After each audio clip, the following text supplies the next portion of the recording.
Hello everyone. వ్యవసాయం పండగ చేసుకునే విధంగా చంద్రబాబు నాయుడు గారు ఒక వినూత్నమైన ఆలోచన తీసుకొచ్చినట్టు తెలుస్తుంది. సో దీంతో ఇప్పుడు ఏపీ రైతులకి భారీ గుడ్ న్యూస్ అనే చెప్పాలి ఇది. సో దీని గురించి ఒకసారి తెలుసుకునే ప్రయత్నం చేద్దాం క్లుప్తంగా. ప్రస్తుతం మనతోటి సీనియర్ జర్నలిస్ట్ శేషరావు గారు ఉన్నారు. ఇంటర్వ్యూలోకి వెళ్ళిపోదాం. Hello sir. హలో.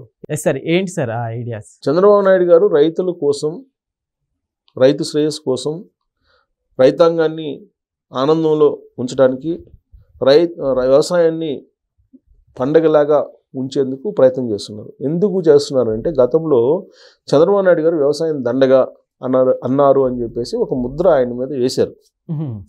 అది ఇప్పటికీ కూడా ఆయన మీద ఉంది. అది పూర్తి స్థాయిలో కడుక్కోలేకపోతున్నారు ఆయన. ఓకే, నేను ఎక్కడన్నా నన్ను చెప్పండి అని చెప్పేసి దాదాపు 20 సంవత్సరాల నుంచి అడుగుతున్నాడు ఆయన. ఎవరు చెప్పట్లా, ముద్ర అయితే వేసేసారు. ఆ రోజు జరిగింది ఏంటి?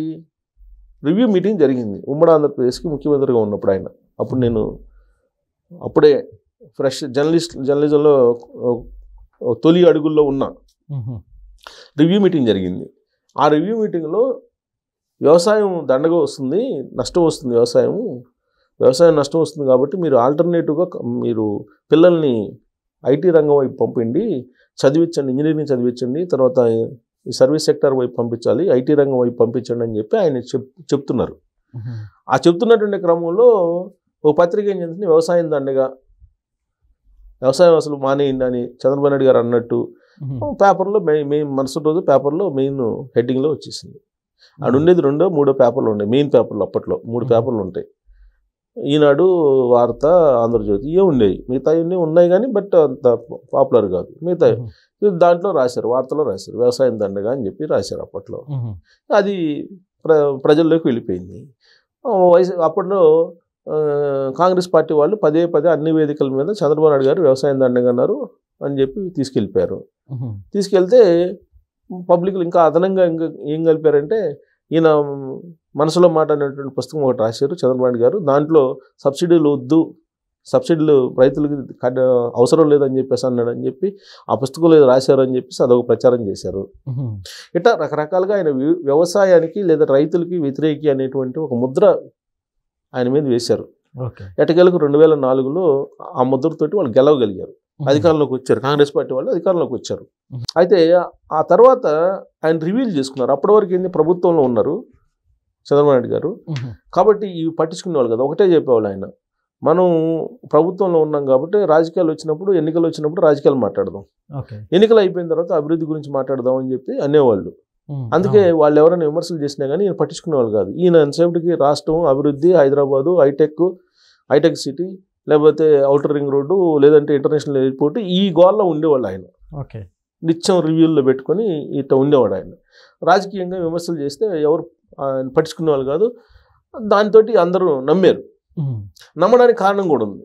ఎందుకంటే ఆయన ముఖ్యమంత్రిగా ఉన్నప్పుడు అప్పట్లో వరుసగా 7 సంవత్సరాల పాటు కరువు వచ్చింది.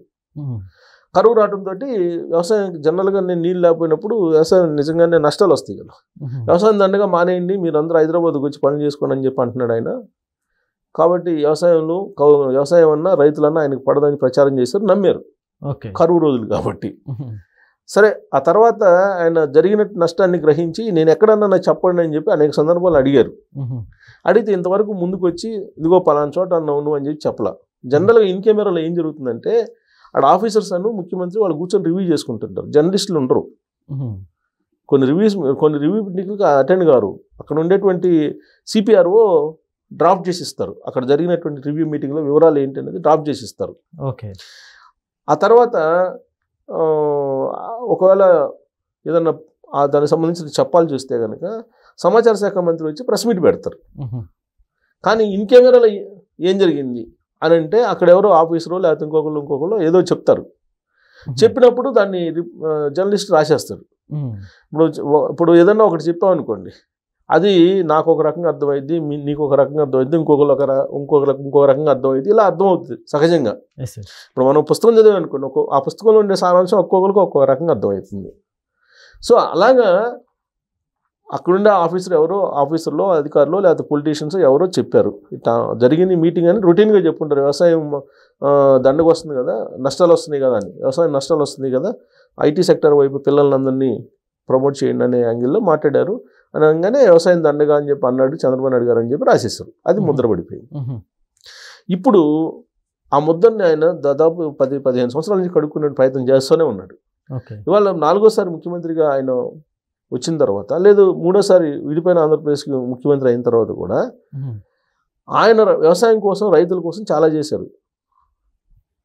లాస్ట్కి ఆయన అప్పుడు కూడా ఇది 2014 నుంచి 19 దాకా కూడా, ఇప్పుడు 2024 నుంచి రైతుల కోసం ఆయన 20,000 రూపాయలు ఆర్థిక సాయం చేస్తా అన్నాడు. సూపర్ 6లో భాగంగా ఇస్తున్నారు ఆయన.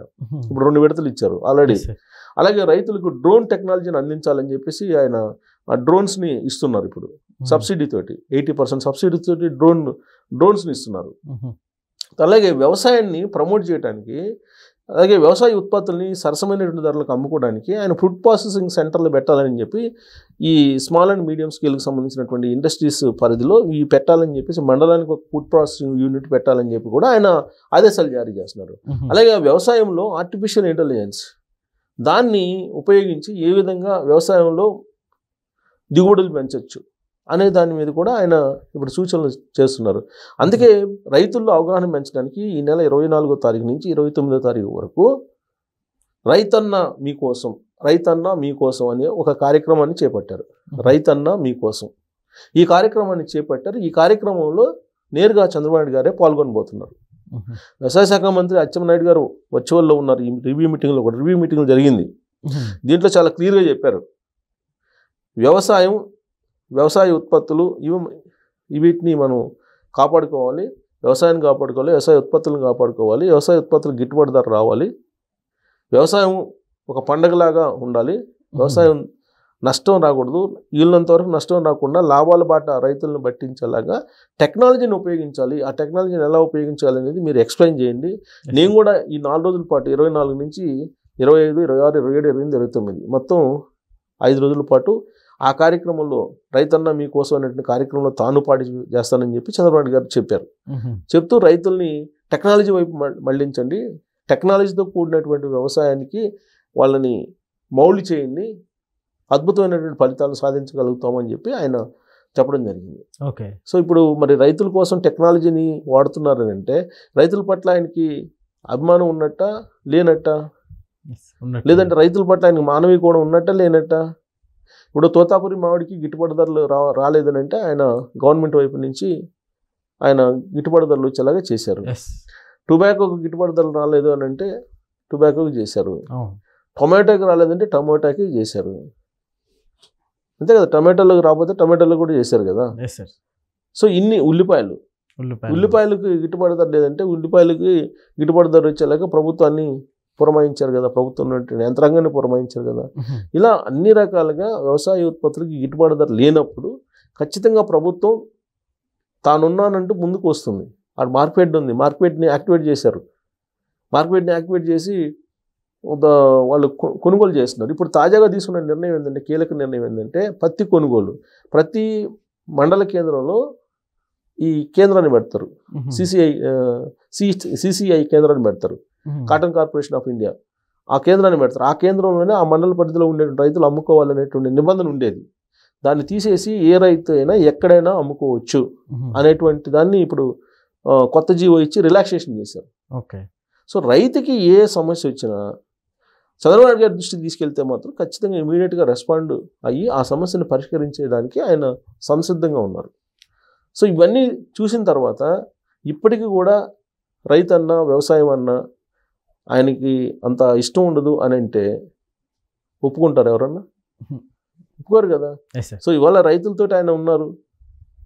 రైతుల కోసం ఆయన అనేక రకాలుగా ఆయన సబ్సిడీలు ఇస్తున్నారు, ప్రయత్నాలు చేస్తున్నారు రైతుల్ని, వ్యవసాయాన్ని లాభసాటిగా మార్చేందుకు.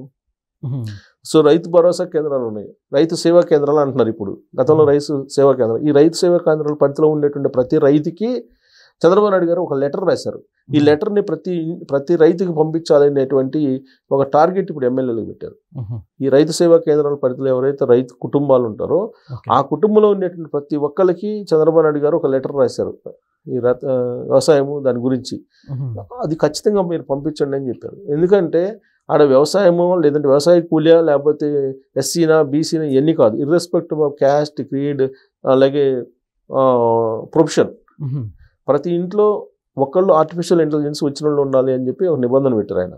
ఓకే. అలాగే ఒక ఇండస్ట్రియలిస్ట్ ఉండాలి అని నిబంధన పెట్టారు. ఇవి సాకారం కావాలంటే లెటరు మీరు ప్రతి కుటుంబానికి ఇచ్చి వాళ్ళతో మాట్లాడండి అని చెప్పి ఒక టార్గెట్ పెట్టారు. అదే ఇప్పుడు రైతన్న మీకోసం కార్యక్రమంలో ఒక పెద్ద ఈవెంట్గా నిలవబోతుంది. ఓకే.